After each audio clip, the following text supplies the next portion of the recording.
할렐루야. 오늘도 굿TV에 함께 하시는 여러분들을 예수님의 이름으로 사랑하고 축복합니다. 하나님께서는 예수 그리스도를 나의 구원자로 믿고 그 입으로 시인하는 자를 구원하신다고 로마서 10장 9절에 말씀하고 있습니다.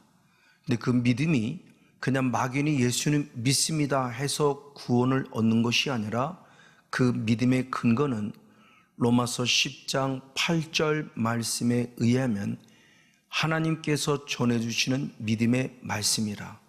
그 말씀이 가까워 내 입에 있고 그 말씀이 가까워 내 마음에 있기 때문에 그 마음에 있는 믿음의 말씀이 입으로 시인되어져 예수 이름을 부름으로 구원이고, 그 말씀에 의해서 내 마음판에 새겨졌기에 예수님이 나를 위해서 죽으셨고 살아난 것을 믿을 때 구원을 얻는다고 성경인 분명히 말하고 있습니다. 이에 베드로도 베드로전서 1장 23절 말씀을 통해서 우리가 거듭난 것은 썩어질 씨로 된 것이 아니요 썩지 아니할 씨, 하나님의 살아있고 항상 있는 말씀으로 되었느니라 말하며, 우리의 구원의 출발점이 막연한 믿음이 아니라 말씀에 의한 확실한 믿음을 구체적으로 알려줍니다. 이에 사도 바울은 부활장을 말하는 바로 고린도전서 15장 3절과 4절의 말씀에 의해 성경대로 죽으셨고 성경대로 살아나셨다라는 말씀을 통해서 우리의 진정한 구원이 말씀에 의한 것이고 성경에 의한 것임에 대한 부분을 분명히 알려줍니다. 자, 그런데 그 믿음에 대한 모습을 내가 역시 믿었다는 것을 말하는 것이 아닙니다. 그래서 에베소 2장 5절과 8절의 말씀에 의하면 은혜로 인하여 구원을 얻은 것이라고 표현하며 구원의 출발점이 하나님의 은혜임을 말해요. 그래서 8절에 이어서 은혜로 인하여 믿음으로 말미암아 구원을 얻었으니 그 구원은 하나님의 선물이라. 맞습니다. 구원은 하나님의 선물이라는 사실을 절대 잊어서는 안 됩니다. 내가 잘 믿어서 얻어진 것이 아니에요. 하나님이 절대적 은혜로 우리에게 주신 거예요.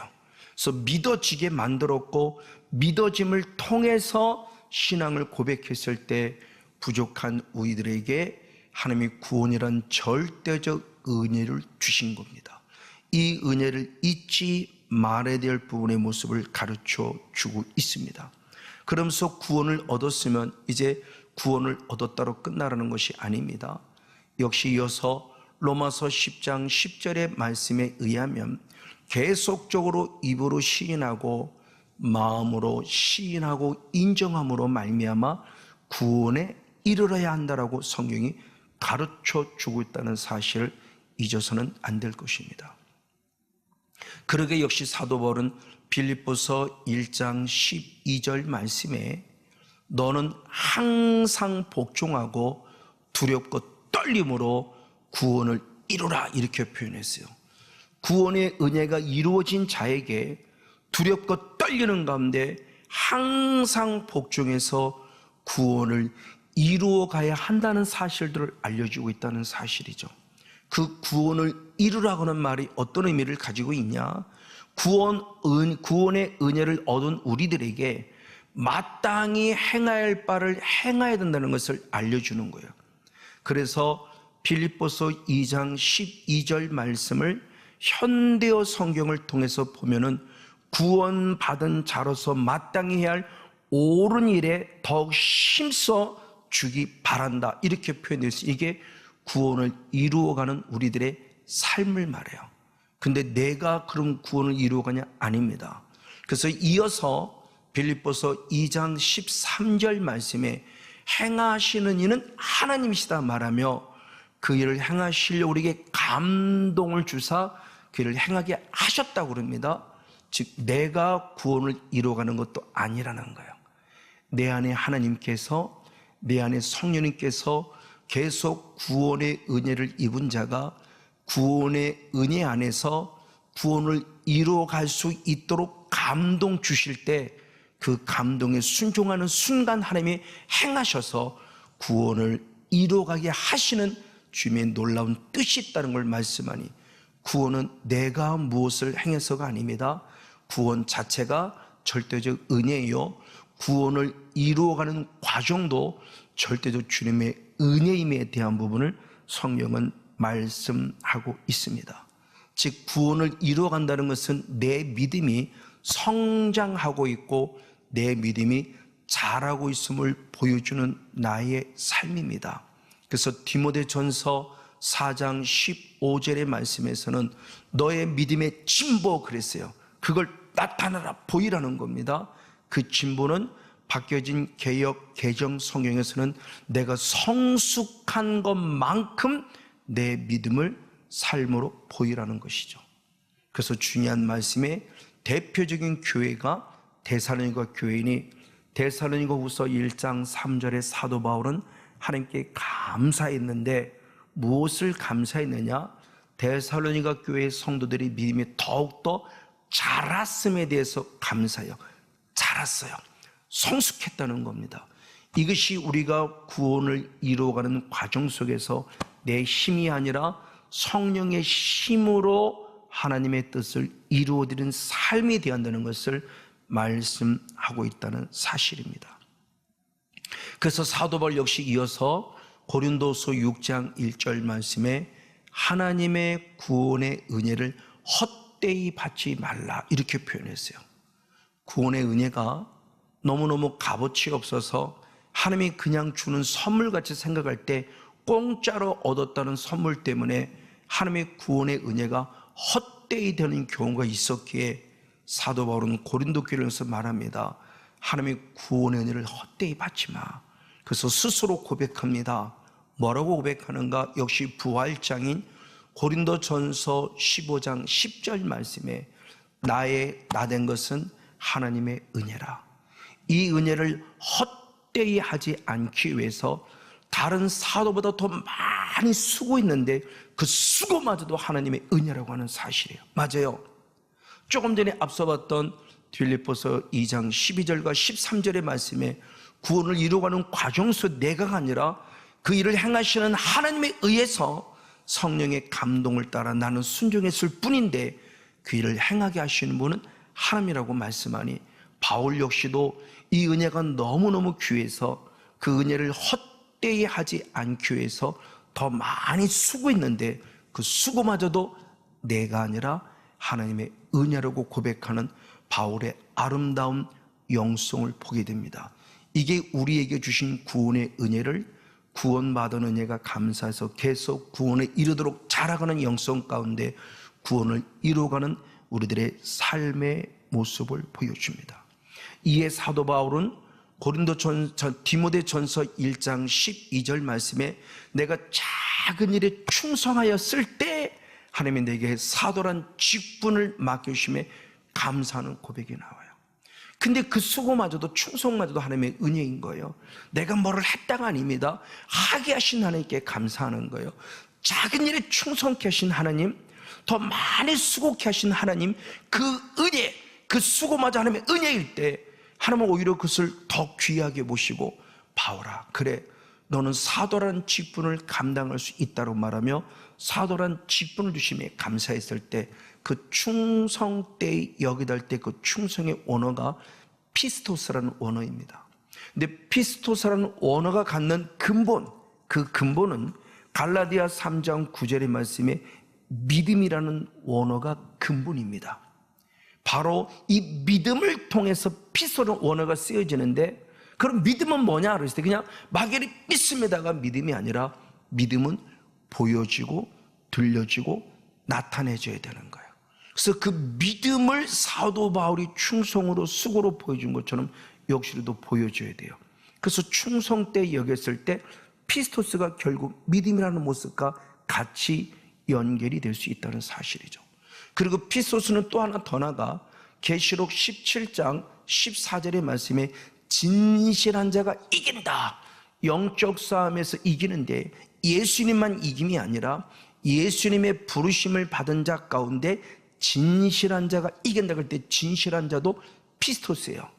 즉 피스토스는 근본이 믿음이라는 뜻을 가지고 있는데, 믿음이라는 뜻만이 아니라 믿음은 반드시 나타나는 열매가 있을진데 그 열매가 충성으로 나타나고, 그 열매가 신실함으로 나타나고, 그 열매가 순종으로 나타난다는 뜻을 피스토스라는 원어 하나를 통해서 보여주고 있는 거예요. 그래서 다시 디모데전서 1장 12절의 말씀을 통해서 보면은 그 충성되다라는 그 단어를 세번역 성경에서는 신실한이라고 해석을 했고, 우리말 성경에서는 믿고라고 해석을 했어요. 예, 충성이나 신실함이나 믿음이 같은 뜻이게, 또 다른 번역본은 믿음이라도 해석을 했고, 또 다른 번역본은 신실함도 해석이 됐고, 우리 개역 성경은 충성이라고도 해석이 됐다는 겁니다. 그 믿음은 그냥 막연한 것이 아니라 반드시 드러내고 나타내줘야만 합니다. 그래서 야고보 사도는 야고보서 2장 18절 말씀을 통해서 너는 믿음이 있고 나는 행함이 있으니 너의 믿음을 내게 보이라. 나는 행함으로 내 믿음을 보이겠다 말하며, 믿음은 보이지 않는 것인데 추상적 명사인데 이걸 보여주는 것이 믿음을 가진 자로서 구원을 이루어가는 삶이요, 구원에 이르도록 자라가는 우리들의 삶임을 말씀해 줍니다. 이에 예수님은 마태복음 7장 20절에 내가 너의 열매를 보고 너를 알리라 그랬어요. 이 땅에서는 내가 주님을 알아야 되지만 마지막 때는 주님의 나를 알으셔야 되는데 무엇을 하냐? 열매예요. 자, 문자 자체는 열매인데 의미를 살펴보면은 현대인 성경에서는 그 행동을 보고 너를 알리라, 그리고 공동 번역을 통해서 본 너의 행위를 보고 알리라. 즉 그 열매는 뭐냐? 우리들의 삶임을 말씀해 주고 있습니다. 대표적인 모습으로 창세기 15장 6절에 아브라함이 여호와를 믿으니 의롭다 여기심을 받았다라는 아주 이신칭의의 믿음의 가장 근본을 보여줘요. 절대적 주님의 은혜입니다. 아브라함이 여호와를 믿은 게 아니에요. 믿어지는 은혜를 주셨음에 의롭다 여기심을 받았어요. 아직은 부족해요. 근데 여겨주셨어요. 너는 내 아들이야 라고 여겨주신 거예요. 그러면 그로 끝나냐? 아닙니다. 그래서 창세기 22장으로 돌아와서 하나님이 아브라함을 시험할 때 이삭을 바치라는 시험을 하셨고, 그래서 이삭을 바치는 순종을 드립니다. 그때 창세기 22장 12절 말씀에 멈추어라 라고 말한 다음에 이제야 네가 나를 경외하는 줄 알았다 라고 표현해요. 그러니까 아브라함이 하나님을 아는 거라면 끝남이 아니라 하나님께서 드디어 아브라함을 알았다라고 진짜 믿음의 삶을 인정해 주기, 알곡임을 인정했죠. 무엇을 통해서? 순종. 하나님 말씀에 대한 순종을 통해서 알려준 겁니다.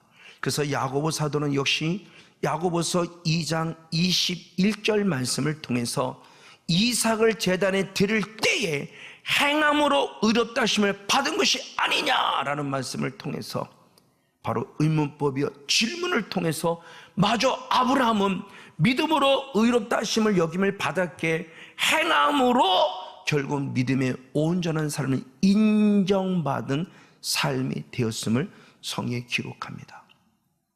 그래서 이어서 야고보서 2장 23절 말씀에 아브라함이 하나님을 믿으니 이것을 의로 여기셨다는 말씀, 이것이 결국 뭐냐? 이삭을 하나님께 바치는 거예요. 제물로 이삭을 바치는 삶을 통해서 의롭다 여기시던 말씀을 응하였다. 창세기 15장 6절 여호와를 믿으니 구원을 받았다, 의로 여기심을 받았다는 말씀을 응하였다 그래요. 즉 하나님의 말씀에 응답드림으로 내가 창세기 15장 6절의 말씀을 이루어 드렸다. 그래서 개역 개정 성경은 응하였다는 말씀을 이루어 드렸다 이렇게 해석을 합니다. 맞아요. 의롭다 여기심을 받은 믿음, 절대적 은혜 속에서 하나님이 원하시는 이삭을 드리는 순종을 들을 때 그래 네가 진짜였구나, 그래서 내가 의롭다 여기심을 받음을 응해드리고 이루어드림에도 축복하면서 드디어 믿음의 조상으로 하나님께 영광 돌리는 모습을 보여주게 됩니다. 이것이 바로 순종함을 통해서 내 믿음을 보여드리는 거예요. 그래서 야고보서 2장 22절의 말씀에 믿음은 행함과 함께 일하고 아멘. 행함으로 믿음이 더 온전해졌다 그래요. 그러니까 믿음으로 시작해서 믿음으로 마침에 있어서 믿음은 절대적 은혜로 입어서 믿어진 은혜 때 온전한 믿음은 내가 말씀을 이루어드리는 승리, 순종을 통해서 온전한 믿음에 이르렀다는 것을 성경은 가르쳐주고 있죠. 또한 이것을 출애굽의 1세대를 통해서도 확인해 볼 수 있습니다. 히브리서 3장은 출애굽의 여정을 설명하는 것으로서 히브리서 3장 18절 말씀에 누가 가나안 땅, 즉 안식에 들어가지 못했냐? 순종치 아니하는 자가 들어가지 못했다. 눈에 보이는 건 순종이에요. 근데 주님은 그것을 본질, 그건 왜 순종하자는 본질을 봐요. 그리고 히브리서 3장 19절에서는 믿지 않았기 때문에 순종하지 못했다는 도 충격적인 말씀을 줍니다. 그러니까 순종했다 안 했다가 중요한 게 아니에요. 순종을 왜 안 했냐 보니까 믿지 않으니까 순종했다는 믿음을 본 거예요. 그러니까 믿음으로 구원을 얻었을 때 믿음으로 구원에 이르도록 자라가는 영성이 뭐로? 행함이 있는 믿음, 순종. 근데 왜 행함이 없었냐? 믿지 않기 때문에. 이게 충격적인 얘기죠. 이 말씀을 지금 우리에게 들릴 때 예수님도 똑같은 말씀 하신 거예요. 그래서 히브리서 3장 16절에 독생자를 믿는 자 영생을 얻으리라. 그럼 이거로 끝나냐? 아닙니다. 요한복음 3장을 마무리 지을 때 요한복음 3장 36절의 말씀에 아들이 믿는 자는 영생이 있다고 말하며 요한복음 3장 16절을 한 번 더 반복합니다. 그리고 순종치 아니하면 영생을 보지 못하고 아멘. 도리어 하나님의 진노가 내 위에 머물러 있던 말하는 충격적인 얘기를 하면서 나를 구원자로 믿느냐? 아멘. 그러면 내 말에 순종하라고 얘기합니다. 그 순종은 했다 안 했다가 중요한 게 아니에요. 내가 살아있는 믿음을 보여주는 겁니다. 무엇으로? 순종으로. 내가 믿음이 진짜임을 보여주는 겁니다. 무엇으로? 순종으로. 지금 그 순종을 우리에게 가르쳐 주고 있습니다. 그래서 로마서는 이신칭의라고 하는 믿음으로 말미암아 의롭다 여기심을 받았다를 기록하는 게 로마서에서 신학서라고도 그럽니다. 근데 이 이신칭의를 말하기 위해서 로마서를 쓸 때 로마서를 쓰는 서론인 로마서 1.5절 말씀에서 단순히 믿어라가 아닙니다. 믿고 순종케 하려고 이 성경을 썼다는 이유를 말해요. 그리고 결론적인 부분에서도 로마서 16장 26절 말씀에 하나님의 아들이 나타나는 것은 믿고 순종케 함을 알게 하려고 표현하며 믿었으면 순종이라는 것을 통해서 우리에게 믿음의 서론을 얘기하고 믿어서 순종하는 것이 믿음의 결론임을 얘기하며 로마서의 서론과 로마서의 결론을 통해서 믿었으면 순종해야 할 것을 얘기하고 있어요. 그때 이 순종이 단순히 순종이 아니라는 것을 다시 한번 반복합니다. 순종하지 않았다는 것, 행함이 없다는 것은 죽은 믿음이에요. 그래서 야고보서 2장 17절과 26절 말씀에 행함이 없는 믿음은 죽은 믿음이라요. 행위가 중요한 게 아니에요. 왜 행함이 없었냐? 우린 자꾸 행위 자체를 보는데 행위 자체를 보면 행위구원이 되어버립니다. 행위가 아니에요. 그 행위가 나타나는 배경은 뭐냐? 믿음이 있기 때문에 행한 거예요. 그럼 왜 행하지 못하느냐? 믿음이 죽었기 때문이라는 거예요. 그러니까 주님은 본질인 내가 살아있는 믿음을 봤으면 당연히 그 말씀대로 순종할 것이고 죽어있는 믿음이라면 결국 말씀에 순종하지 못할 것이다. 본질을 보는 겁니다. 행위를 보는 게 아니에요. 내가 진짜 살아있는 믿음을 가졌느냐? 죽은 믿음을 가졌는지를 보고 있다는 사실이에요. 그래서 계시록의 7교회 교회가 나왔을 때 그 첫 번째를 뭐냐? 다 네 행위를 안다, 네 행위를 안다가 첫 번째 나오는 단어예요. 대표적으로 사대교회 교회입니다. 사대교회는 계시록 3장 1절 말씀에 내가 네 행위를 안다라고 말한 다음에 내가 살았다는 이름은 가졌으나 실상은 죽은 자다라는 충격적인 얘기를 해요. 교회인데, 예수를 믿는데, 분명히 내 살았다는 이름은 가졌는데 실상 영의 새로 본질을 보니까 죽은 교회예요. 왜? 계시록 3장 2절은 분명히 말합니다. 뭐라고 말하는가? 네 행위가 온전하지 않았다는 거예요. 그 행위를 보니까 사도교회는 죽은 교회예요. 죽은 교회. 그래서 사도교회가 책망을 받습니다. 왜? 삶이 없어요. 예수를 믿는다고 하면서는 막 살아가는 겁니다. 영지주의 이단에 빠져서 막 살아가요. 나는 구원받았기 때문에 이제 죄 짓는 건 죄가 아니야 그러고 막 살아가는 잘못된 삶을 살아가는 자들에게 너희는 실상 죽었어라는 주님의 거룩한 책망의 음성을 들려주고 있다는 사실이에요. 이게 지금 우리들이 어떤 영적 메시지죠? 그래서 대표적으로 시브리서 11장의 말씀을 믿음장이라고 그럽니다. 이 믿음장은 창세기 15장 6절에 여호와를 믿으니 의롭다 여기심을 받았다, 이걸 말하는 믿음이 아니에요. 믿음의 성숙함 속에서 행함 있는 믿음의 열매를 본 거예요. 그래서 대표적으로 시브리서 11장 4절 첫 번째 아벨의 믿음이 나오는데, 아벨은 가인보다 더 나은 믿음으로 아벨은 가인보다 더 나은 제사를 드림으로 여호와께 증거를 가졌다. 그 제사가 뭐냐? 하나님은 예물에 대해서 증거하셨다. 지금 개정 성경은 증언하셨다. 증인이 되셨다. 누가? 하나님께서. 무엇을 통해서? 예물드는 제사를 통해서. 그러니까 예배를 보셨다는 것이고, 예배를 받으셨는데 제물을 통해서 예배를 받으셨을 때 아벨아, 네가 진짜 믿음의 사람이야 라고 인정해 주시고 증인이 되어 주셨다는 거예요. 누가? 하나님께서요. 무엇을 통해서? 예배. 그게 바로 믿음으로 보여졌다는 겁니다. 그러니까 예배 행위인데 가인처럼 예배 행위를 들어도 예배가 사라져버리고 믿음으로 인정받지 못한 가인이 있는가 반면에 아벨은 예배를 통해서 내가 진짜 믿음의 삶을 증명한 거야. 이게 바로 행함 있는 믿음이다. 살아있다라는 믿음이라는 거예요. 뭐를 했다 안 했다가 중요한 게 아니라는 것을 다시 말씀을 드립니다. 그래서 사도 바울 역시 로마서 12장 1절 말씀에 너희 몸을 하나님이 기뻐하는 거룩한 산 제사로 드리라. 이것이 너희들 영적 예배니라. 우리의 몸, 이 육신은 이 몸, 이 소마라는 몸이 하나님이 기뻐하는 산 제사, 이것이 행함 있는 믿음, 내 삶을 통해서 드려졌을 때 그 사람이 진짜 영적 예배자예요. 그럼 어떻게 영적인 예배가 되느냐? 로마서 12장 2절 말씀에 보니 하나님의 선하시고 기뻐하시고 온전한 뜻이 무엇인가 분별할 줄 알아 나를 드린 자예요. 이 사람의 영적 예배자를 말할 때 사도 바울 역시 똑같은 말을 합니다.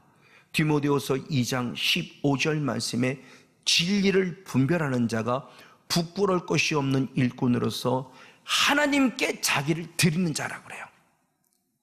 교회의 거룩한 일꾼으로서 말씀을 분별하는 자가 하나님께 나를 드릴 때 그 사람이 진짜 부끄러울 것이 없는 일꾼이라고 인정하고 있다는 사실입니다. 맞습니다. 바로 이렇게 분별로 나를 드리는 자가 될 때 이 사람이 의의 평균이 로마서 6장 13절 말씀에 하나님께 자기를 드리는 자가 의의 평균이라고 축복하고 있어요. 그래서 내 삶의 모습이 이제는 하나님께 온전히 드려지는 거룩한 영적 예배자.